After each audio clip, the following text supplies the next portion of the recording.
365 Days of Horsemanship, day 106.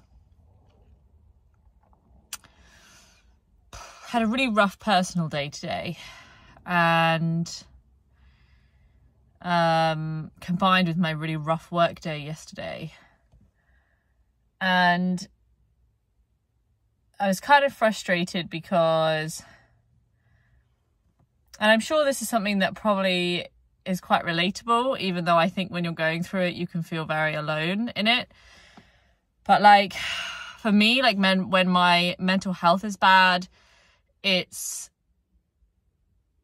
difficult for me to want to do the things that I want to do, if you see what I mean. So it's like I want to be up here for 3 hours at noon in the bright sunshine, loving life and smiling and having all of the emotional time and energy. And then the reality is that I then don't have that emotional energy, and I feel exhausted, and I just want to just rest, you know, from everything and just run away from everything.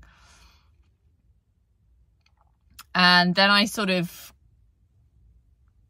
enhance the problem by then being hard on myself about the fact that I'm in this place. And that's historically been the spiral that can often lead me to stopping, to saying, oh, I'm not going to do horsemanship today. And then that snowballs. And then it's a week since I did horsemanship. And then it's 2 weeks since I did horsemanship. And so it's hard, you know. It's been really amazing doing this project, because I just have to tough it up and get through it. And actually that has been really helpful for me. It's the first time I think I've ever done a project like this, because I've tried loads of things in the past, and this is the first time I think I've ever found something that really has motivated me. And I'm really grateful to everyone who watches. Like, there must be some of you who like watch every day, which is amazing, and thank you for that.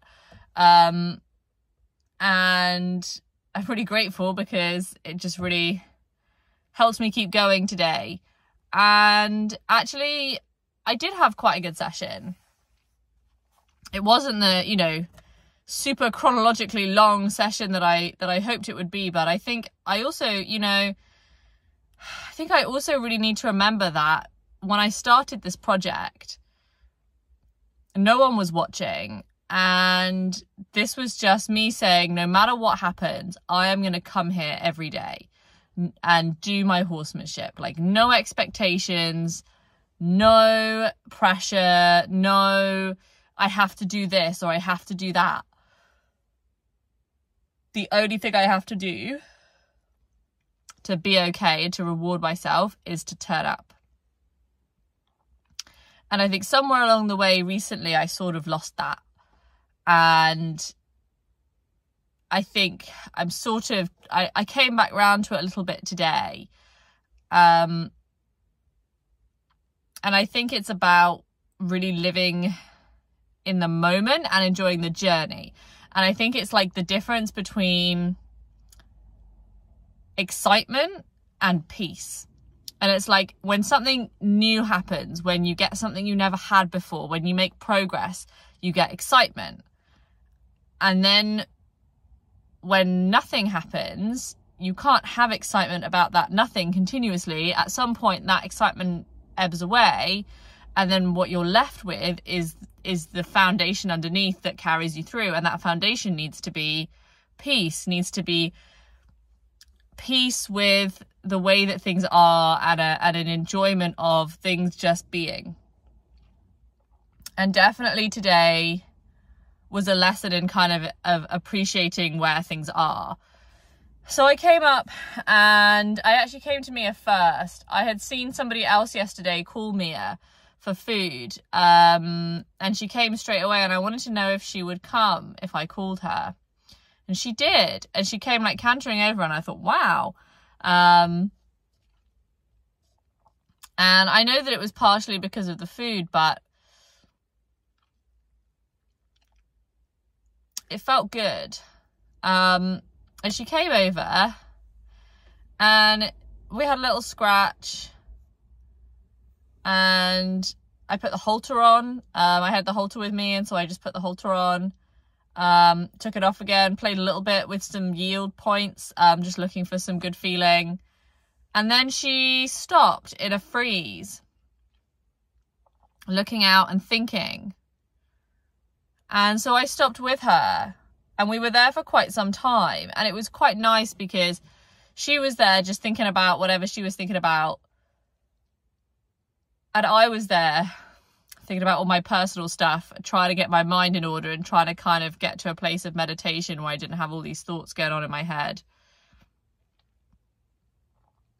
And definitely still like struggling and turning over this idea of why in my head, like why, like why am I doing this, like why am I with the horses, what am I getting out of it, why does this appeal to me, like where am I going, all of those thoughts for sure again. And after some time all those thoughts just kind of died down, and I was just looking up at the sky, and the clouds are kind of nice, and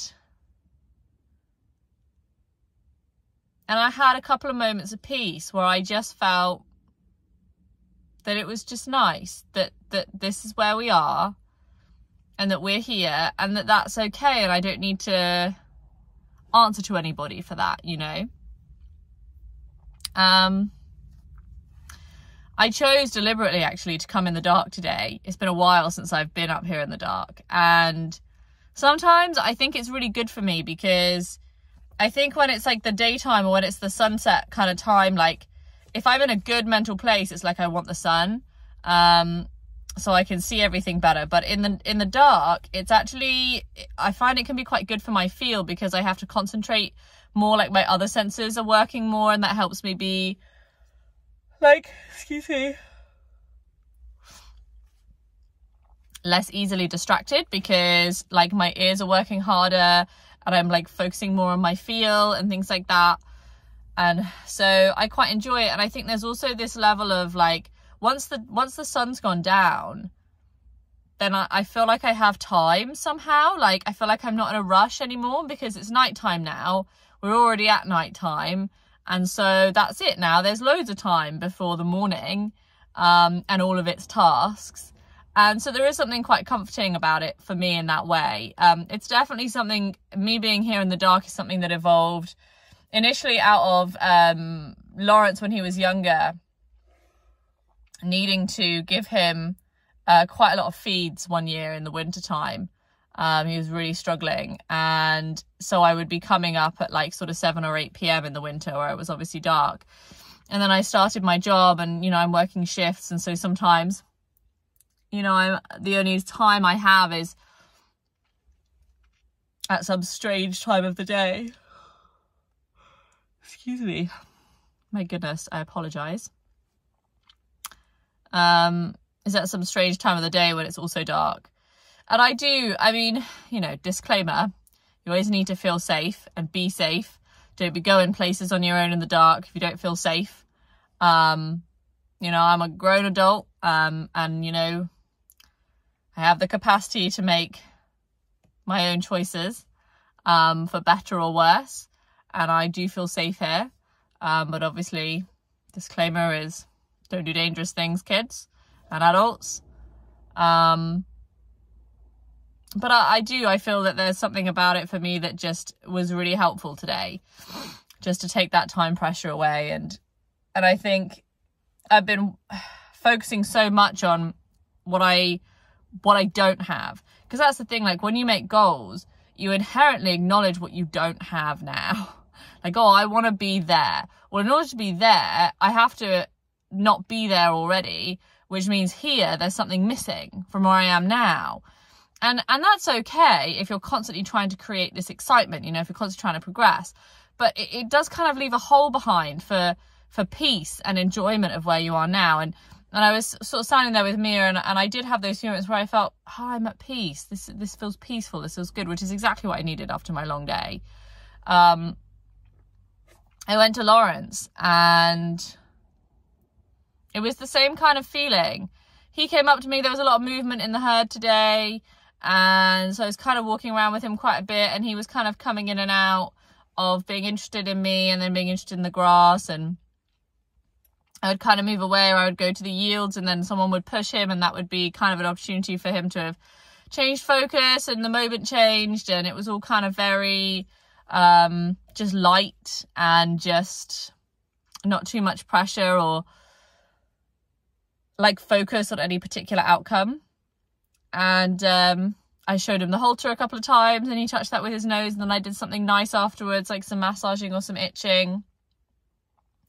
We had a nice moment where he looked up at me and he brought his nose up right to my nose. And it's funny because I definitely think that's something that I sort of remember. I often feel him doing that, particularly when I'm not feeling good. He doesn't do that all the time. And sometimes I'll even like offer it or ask for it, and he'll kind of refuse. But when I am actually really in a bad place, or I've come up and I think he can almost just sense that, and that's often then something that he'll offer then, which is an interesting thing. And so he offered that, and that was really nice. And he kind of then licked and chewed afterwards, and did a little bit of grazing, and I went to walk away a couple of steps, and he came with me. And so I stayed for a little bit longer, for a few minutes longer, just breathing and being with him.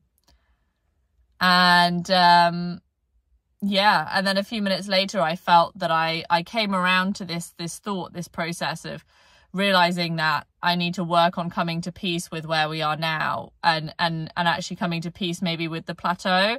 You know, it's like 100 hours of doing the same thing. Like, I can't constantly always be progressing. And I think I have this fear that, like, if new things aren't happening, I won't have anything to talk about with you guys, or that it'll get boring. But actually, I think that fear and that worry about it being boring is almost like the worst bit of it.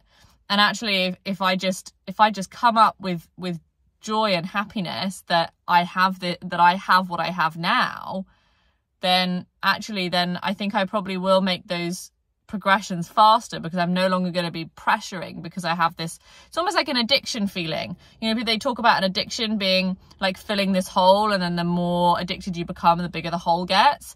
And I think it's almost like that, where it's like you get this addiction to progress, and an addiction to excitement. And actually, I've had quite a bit of excitement recently, so I kind of got this hole, and now I got to fill it over with peace and appreciation. And I think that maybe that's a good lesson to learn. And definitely it's a good lesson to learn how to keep going through it, how to keep pushing through it. You know, day 106 now, and we're still here, we are still going, and we're going to keep going, and we're going to break the cycle of getting into that excitement deficit and losing pleasure, and not wanting to carry on, and not feeling like I'm okay carrying on, feeling like I'm doing something wrong or everything's going wrong. Actually, no, things are just the same. And I think Lawrence is a good compass of that, because I think he's starting to feel like he's slipping into more comfort again. You know, we had this amazing time where every session I would come, and he would be like, oh, what's happening today? Oh, what's happening today? Oh, what's happening today? And he'd come and he'd join me, and we'd have, 10 or 20 minutes of like massaging together. He was really into it. And now that's over, and he comes, he has a little bit of massage, and then he eats, and he's like, cool, that's great, thanks so much for coming. And so now it's like the new challenge is how to create more, how to go to the next step. And he's more open to the yields now, and that's definitely something that I can start working on. I also think it's good to go back to having some flow with him, with no expectations. Maybe I'll go back to my walking. I think it's just time to just be peaceful with where I am, and just start experimenting again with no outcome required. Just be like, cool, this is where I'm at, this feels good, I'm happy with this.